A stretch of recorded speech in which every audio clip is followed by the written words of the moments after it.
Begitu kamu posting itu biasanya harus kamu jangan-jangan ada yang komentar ini, ada yang jempol nggak, ada yang kan gitu terus. Jadi kamu terpaku di situ terus. Oke, dikurang-kurangi ya dikit-dikit. Demi yang lebih penting, ilmu sejati.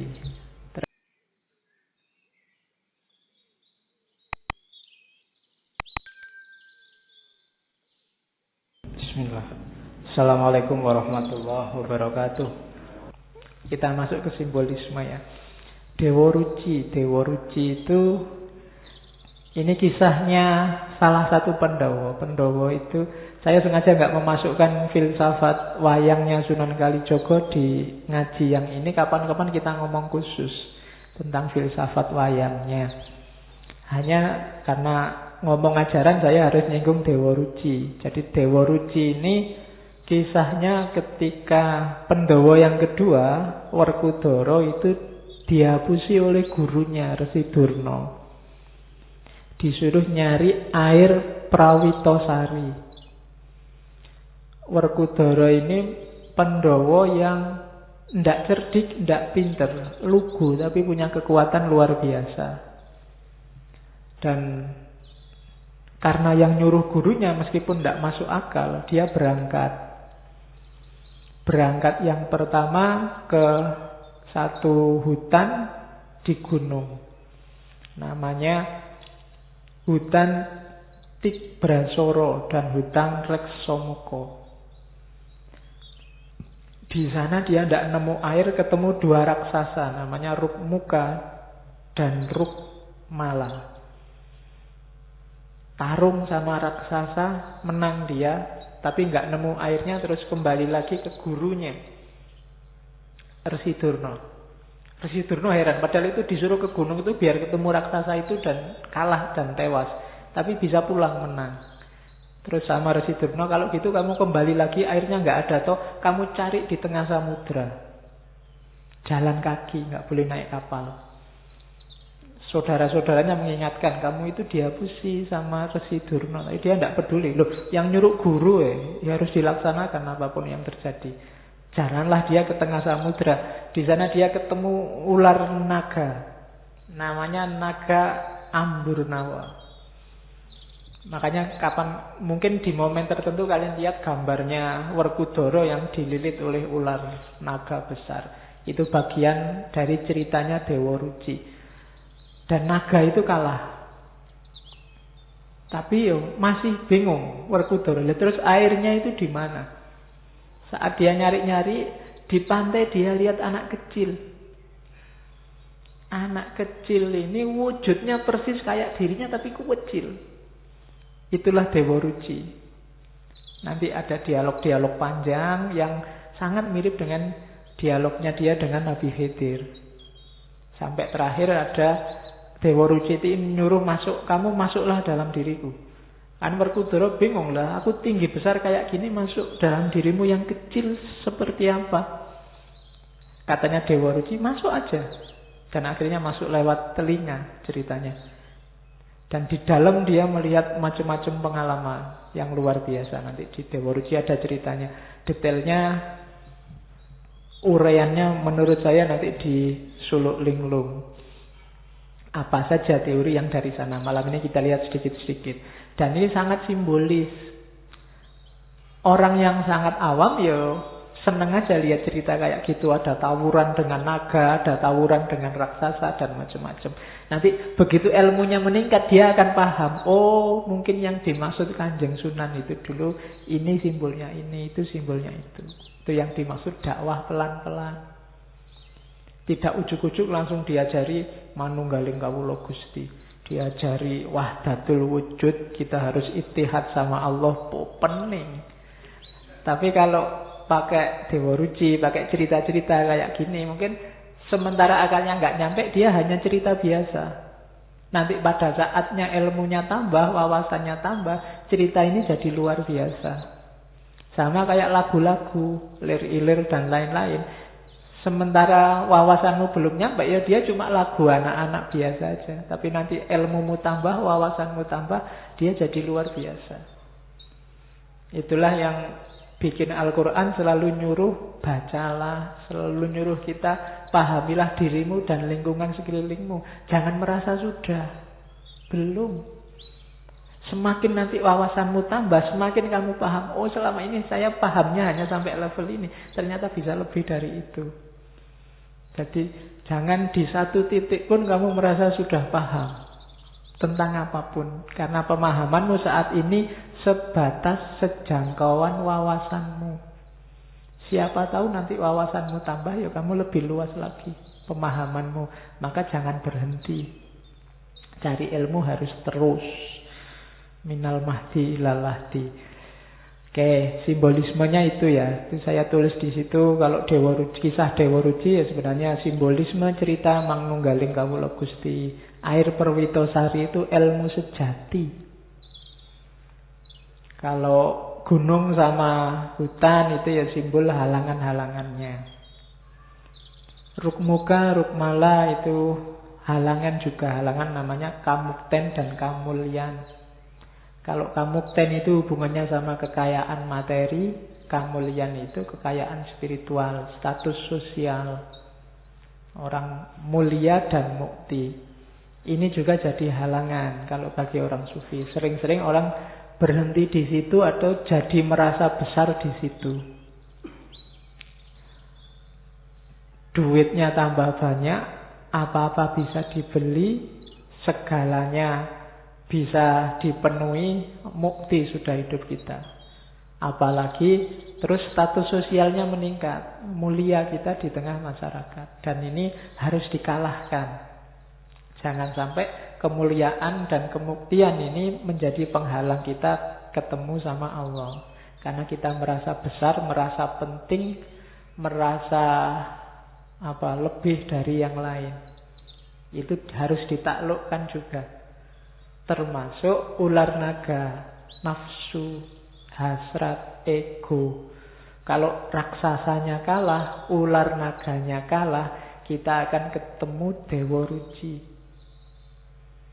Ilmu sejati. Itu nanti simbolismenya. Kapan-kapan kita bedah lebih detail. Saya ingin masuk ke ininya. Ini bekal bagi Werkudara untuk nyari ilmu sejati, untuk bisa menaklukkan raksasa sama menaklukkan naga. Milikilah kualitas-kualitas ini. Yang pertama, rilo. Bahasa Arabnya ridho. Yang kedua legowo. Yang ketiga nerimo. Yang keempat anurogo. Yang kelima eling. Yang keenam santoso. Yang ketujuh gembiro. Yang kedelapan rahayu. Terus wilujengan, marsudi kawruh, semedi dan ngurang-ngurangi. Rada abot iki ketoke. Ya, satu-satu. Ini bahasa Jawa ya, semoga tidak rumeng. Rilo itu bahasa Arabnya ridho. Bahasa gantinya itu ikhlas. Jadi ikhlas itu di luar hasrat. Hanya Tuhan, hanya Allah yang jadi awal dan akhirnya. Setelah itu legowo. Legowo itu apa? Boleh apa saja terjadi, tidak apa-apa. Itu legowo. Tidak memberati apapun. Kehilangan juga tidak apa-apa. Asal bukan kehilangan Allah, itu legowo. Punya apa saja, tidak apa-apa. Asal Allahnya tidak hilang, itu legowo. Nilai dari A terus jadi E, nggak masalah. Yang penting Allahnya nggak hilang. Dari punya pacar cakep, terus diputus, dapat lagi, standarnya kok di bawahnya, tidak apa-apa. Legowo aja. Ya, itu namanya legowo. Legowo bisa di awal, bisa di akhir. Kalau yang pasti di akhir itu nerimo. Kalau nerimo ini dapat apa saja oke. Tidak menyesal, tidak menuntut apa-apa. Bahasa agamanya qanaah. Punya wajah jelek, diterima aja. Ndak punya uang, diterima aja. Ndak pinter, IP jeblok, diterima aja. Oh, ini kan berat. Kita kan manusia hari ini susah nerima. Semua orang menuntut hari ini. Menuntut keinginannya agar terpenuhi, menuntut egonya agar terpenuhi, dan seterusnya. Jadi nerimo. Setelah itu rendah hati, anurogo. Tidak boleh sombong, tidak boleh aku, tidak boleh merasa besar. Terus eling. Untuk bisa 4 yang di atas itu harus eling. Eling itu bukan lawan dari tidur atau pingsan. Eling itu frekuensimu nyambung terus sama Allah. Eling. Mau apa aja kamu eling. Mau minum gini, ingat Allah terus bismillah. Kalau ndak eling, minum ya minum aja, haus ya Pak, kan gitu.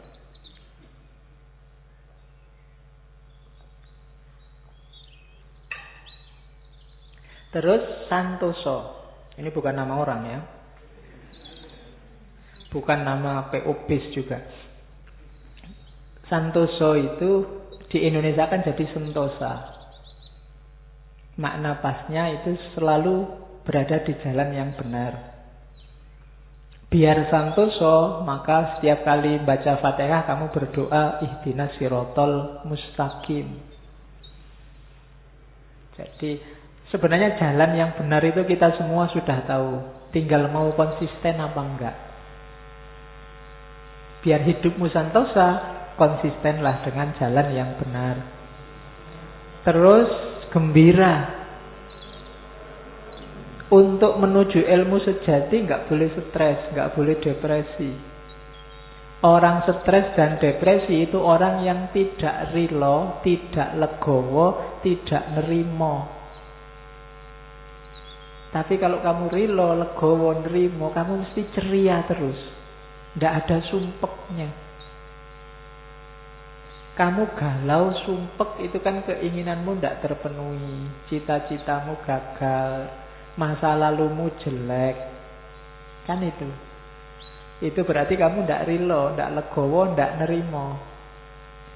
Biar rilo, legowo, nerimo, ya gembira. Orang yang sudah mempunyai 3 karakter itu pasti gembira, ceria. Dari wajahnya kelihatan. Jadi orang dekat juga enak. Ndak mencurang, ndak sumpek, suntuk. Diajak ngobrol nggak enak. Dari mana mas? Dari belakang. Mau kemana? Mau ke depan. Susah. Dari mana tuh mas? Kok jalan kaki aja? Emangnya harus ngerangkak? Susah diajak ngomong. Jawabnya nggak enak terus. Nggak ceria. Hidup jadi beban. Nggak akan ketemu ilmu sejati. Orang kayak gini mesti mengeluh terus. Ya. Terus rahayu.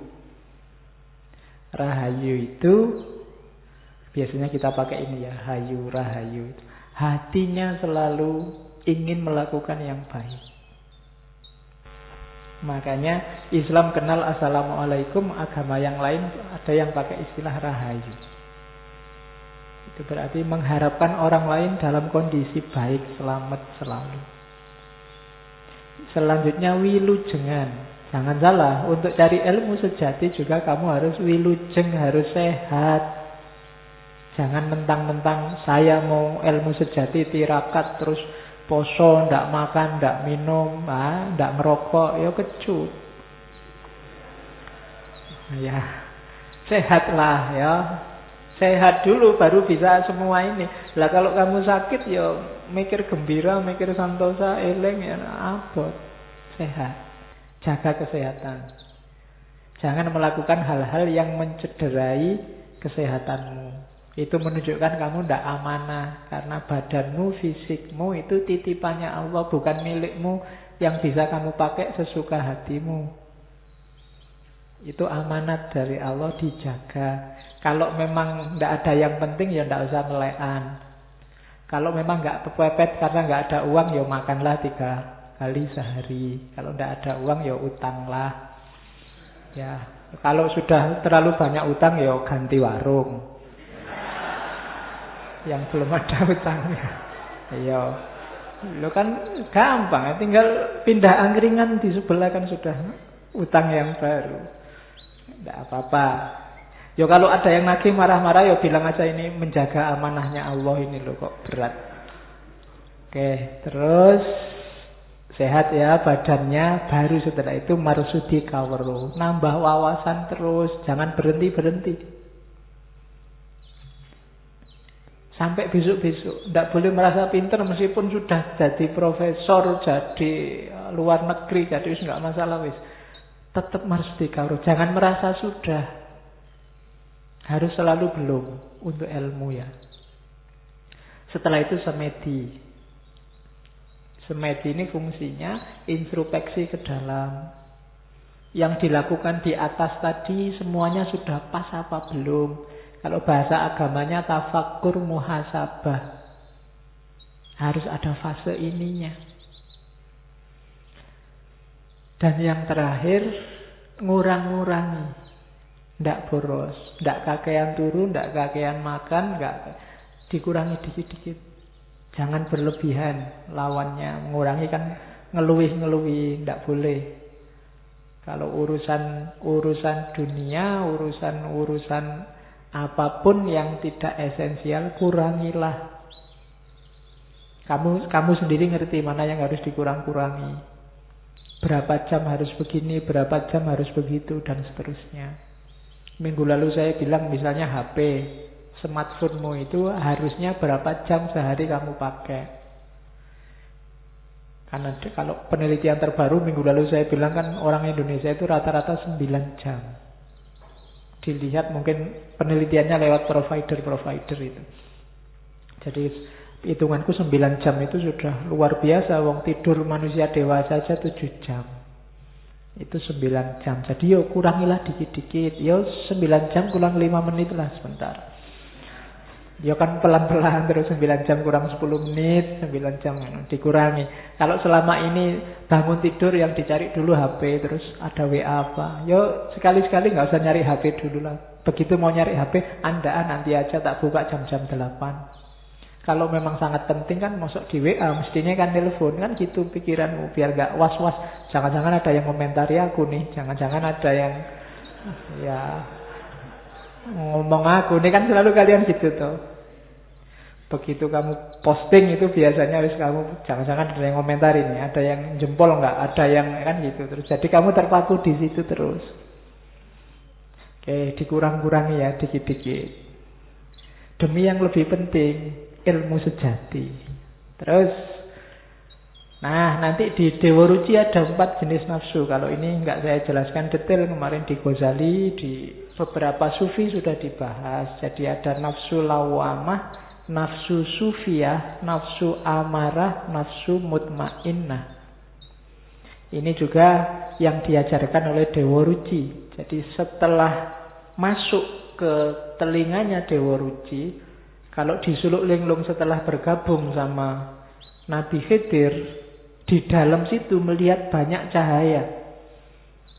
Ada 4 cahaya yang dilihat. Ada cahaya warnanya hitam, ada cahaya warnanya kuning, ada cahaya warnanya merah, dan cahaya warnanya putih. 3 cahaya adalah penghalang, dan yang putih inilah yang tujuan. Cahaya hitam itu simbol pikiran yang gelap, batin yang gelap. Ya kalau di Dewa Ruci 4-4-nya ini saudaranya sendiri Bima. Bima ini kan putranya Betara Bayu. Dia punya 4 saudara tunggal Bayu namanya. Sama-sama putranya Betara Bayu. Yang pertama Begawan Mainoko, yang kedua gajah. Jenisnya gajah, namanya Gajah Situbondo.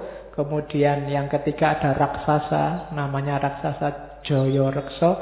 Dan yang terakhir kera, namanya Resi Hanuman. Ini 4-4-nya satu saudara, 5 sama Bima Werkudara. Saudara satu Bayu, sama-sama Titisan keturunannya Bathara Bayu kalau dalam wayang. Nah, dipakai oleh Sunan Kalijaga jadi simbol-simbol nafsu. Yang begawan Mainoko itu warnanya hitam. Simbol dari batin dan pikiran yang gelap. Jadi jangan salah, orang itu memang yang menuntun hidupnya pikiran dan hatinya. Hati yang jernih, pikiran yang jernih.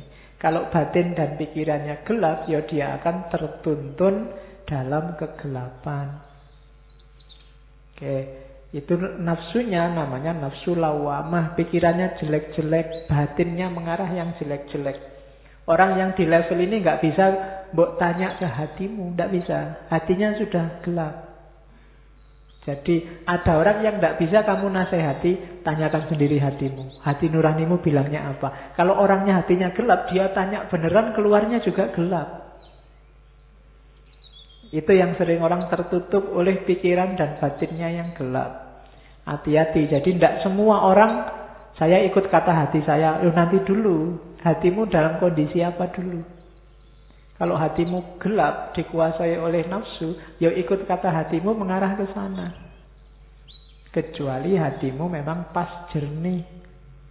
Pikiranmu pas jernih. Loh ini ikut pikiran saya loh Pak. Masuk akal loh Pak. Ya masuk akal, cuma akalmu jernih apa enggak?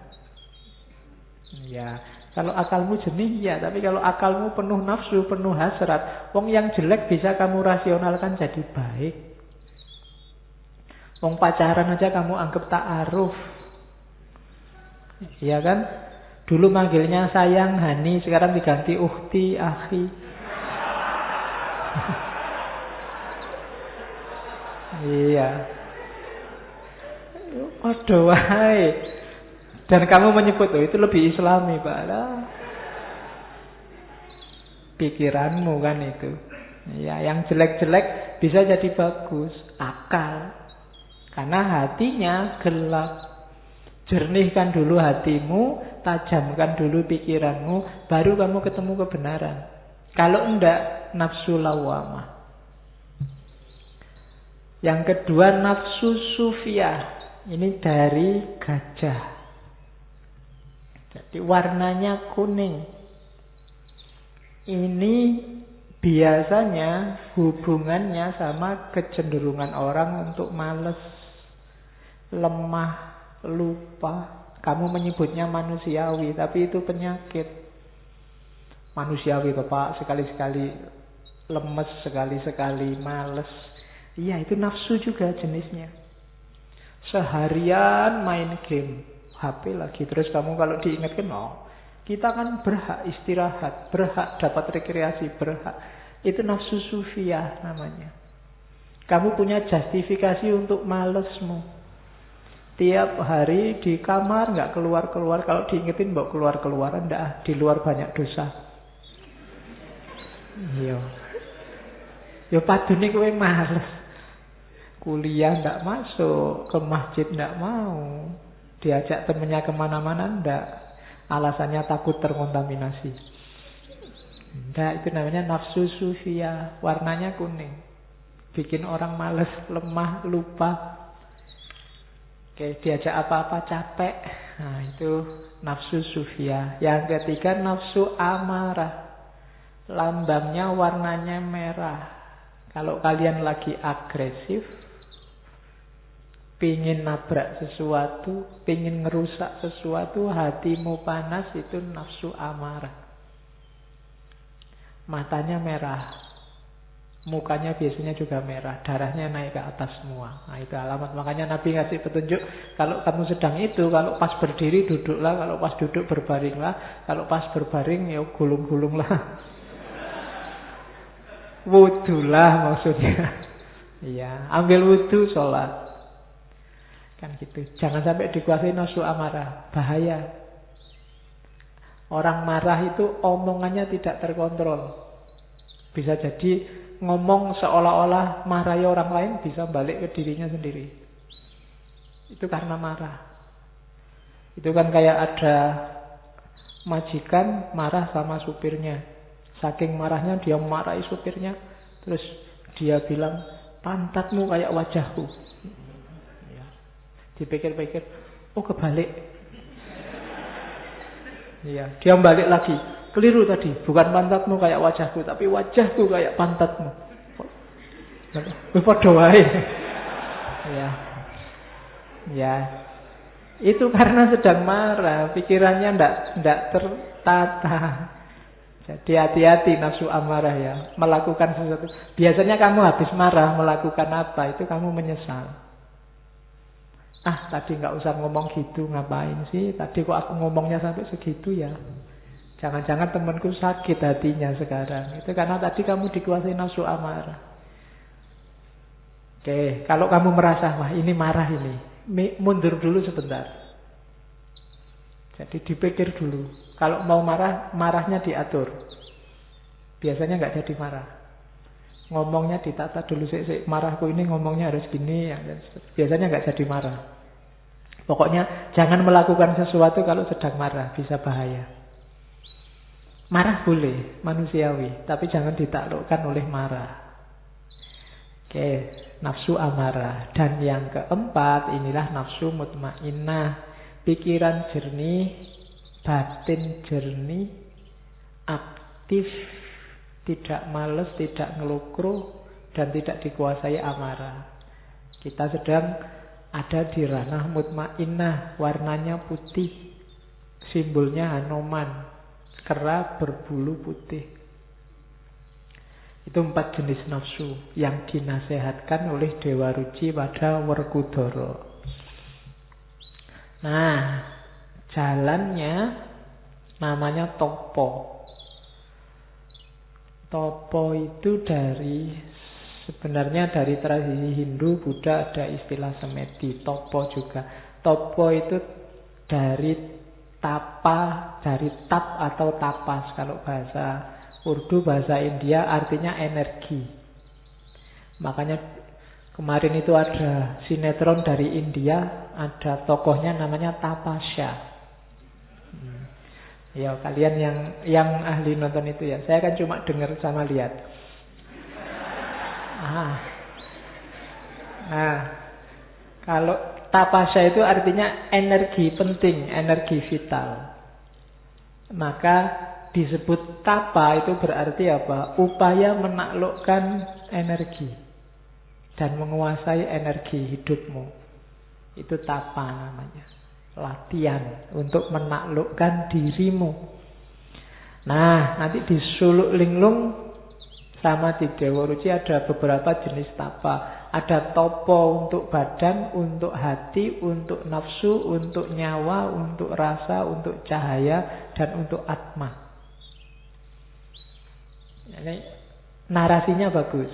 Ada aspek toponya, ada aspek zakatnya. Topo itu ke dalam, zakat itu keluar.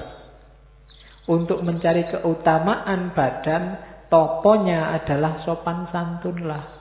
Zakatnya gemar berbuat baik. Maka kamu akan bisa menguasai energi badanmu, energi jasmaniahmu. Jadi sopan santunlah, beradablah, dan berbuatlah baik. Yang kedua untuk hatimu, toponya ada 2. Toponya adalah rela dan sabar. Zakatnya jangan berprasangka buruk, jangan suudzon pada orang lain, jangan percaya hoak. Ya, topomu itu, zakatmu itu. Toponya rela dan sabar. Nafsu, untuk melatih nafsu, toponya adalah ikhlas. Nafsu itu selalu menuntut, meminta sesuatu, berpamrih. Jalan keluarnya apa? Latih dia untuk ikhlas. Kalau nafsumu terlatih ikhlas, dia akan lebih mudah dikontrol. Kemudian zakatnya adalah tangguh menghadapi ujian, kesengsaraan, dan pemaaf. Jadi nafsumu akan bagus kalau dia tangguh, tidak gampang tergoda, dan pemaaf. Karena begitu kamu nggak memaafkan, yang tersisa dalam dirimu hanya dendam. Dan dendam itu yang rusak bukan yang kamu dendami, tapi dirimu sendiri. Nah, itu lakunya nafsu. Sekarang kan lagi tren tidak memaafkan di Indonesia. Ya, apapun itu. Ya, meskipun bahasanya halus. Ya, maaf sih saya maafkan, tapi urusan hukum jalan terus. Itu sama aja, tidak memaafkan. Ya. Dan kamu mau dibodohi dengan kalimat-kalimat semacam itu. Loh, ini kan sudah ranahnya hukum, ya berarti kamu tidak memaafkan. Nah, itu berarti kamu tidak menjalankan toponya nafsu. Terus nyawa atau roh. Rohmu akan tersucikan kalau kamu topo jujur. Dan zakatnya, perilaku keluarnya tidak mengganggu orang lain. Tidak mencela orang lain. Hari ini mungkin roh kita agak surem, agak tidak jernih. Karena banyak di antara kita yang mencela orang yang tidak sepaham dengan kita. Dibikin-bikinkan cerita palsu bahkan. Dibikinkan mitos-mitos palsu, narasi-narasi palsu yang hari ini kita kenal dengan hoak itu. Itu menunjukkan bahwa jiwa kita, roh kita sebenarnya sedang keruh warnanya. Terus rasa, intuisi. Kalau ingin intuisi kita tajam, toponya adalah lakukan keutamaan, kebajikan. Hidup ini banyak pilihan dan kita pasti sudah ngerti ini baik, ini buruk, ini bijaksana, ini ngawur. Pilih yang utama terus. Maka intuisi kita akan tajam. Dan zakatnya adalah diam, menyesali kesalahan dan bertobat. Masih merasa bahwa kita punya banyak salah terus bertobat. Jadi kalau nyawa kita keruh karena kita tidak mencela, maka intuisi kita keruh kalau kita merasa selalu benar. Ketika intuisi kita keruh, ya kita tidak akan jernih melihat mana yang benar, mana yang salah. Lama-lama yang salah kita anggap benar. Terus cahaya. Nah, ini semakin masuk. Ini kan nyawa, dalam nyawa ada cahaya. Dalam cahaya nanti intinya ada dimensi ketuhanan namanya Atma. Jadi ini badan itu kan yang fisik. Masuk lagi hati. Dalam hati ada nafsu. Masuk ke dalam lagi ada roh, masuk ke dalam lagi ada rasa, masuk ke dalam lagi ada cahaya, masuk ke dalam lagi ada atma. Kalau cahaya, tidak cuma yang utama, tapi yang suci. Dan zakatnya ikhlas total pada Allah. Kalau atma, atma itu intinya, hayu namanya, hayu bahasa Jawanya, kehidupan yang itu dari rohnya Allah. Untuk kita bisa nyampe ke sana, kalau bahasa Jawanya eling lan waspodo, awas dan selalu ingat. Kalau kita bisa menjalankan ini, maka hidup kita akan berkualitas. Jadi itu semua kan semacam rangkuman akhlak-akhlak mulia kalau kita belajar dunia tasawuf amali. Dan yang lebih mungkin diajarkan pada masyarakat dibandingkan yang lebih jelimet seperti saya bilang tadi. Ada lagi saya catat, ada toponya anggota badan. Ini yang fisik ya, yang badan tadi itu bisa dipilah jadi 1, 2, 3, 4, 5, 6, 7. Kalau bahasa modern mungkin namanya diet. Tapi diet rohani, bukan diet jasmani. Silahkan dikejar ya. Hari ini yang jasmani, yang rohaniah dan mental itu ada tesis yang menyatakan lebih berpengaruh daripada yang jasmaniah. Penyakit-penyakitmu itu banyak yang muncul karena aspek psikis dan mental, bukan aspek fisik. Itu kenapa orang hari ini lebih mudah kena penyakit, karena manusia hari ini lebih gampang stres dibandingkan orang-orang zaman dulu. Meskipun mungkin secara fisik kesehatan, gaya hidup orang zaman dulu lebih tidak sehat kalau pakai teori kesehatan modern. Nah, di Dewa Ruci ada topo diet rohania, diet mental. Biar mentalmu sehat secara fisik. Yang pertama mata. Matamu itu, nggak enak ya ngomong matamu. Yalah, nggak apa-apa. Mata Anda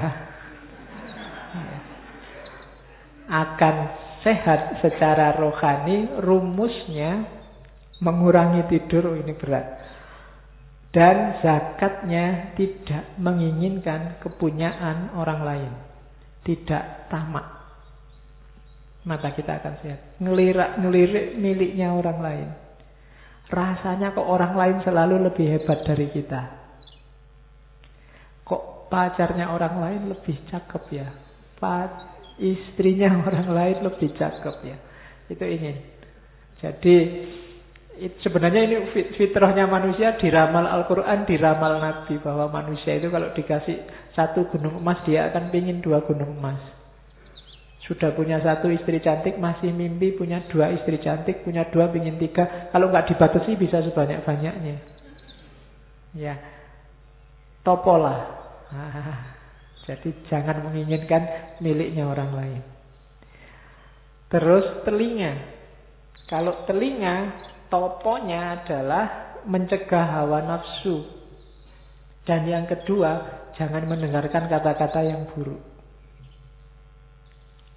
Jangan salah, telinga ini pintu yang susah sekali dicegah masuknya sesuatu. Hindarilah yang ada kemungkinan sesuatu yang jelek masuk.